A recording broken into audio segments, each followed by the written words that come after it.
Did you know that one of history's most important books almost never existed? Lao Tzu, the wise founder of Taoism, was done with the world. Tired of corruption and chaos, he packed his few belongings and headed west to the mountains. He wanted to disappear forever. But at the border pass, a guard named Yin Shi recognized him. The guard refused to let him leave unless he wrote down his wisdom first. Lao Tzu didn't want to, but he agreed. For 3 days, he wrote just 5,000 characters.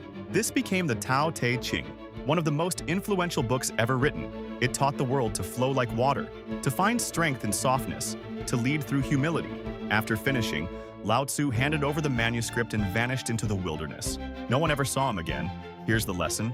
Sometimes the most reluctant teachers offer the most valuable wisdom, and sometimes what almost gets lost becomes what the world treasures most.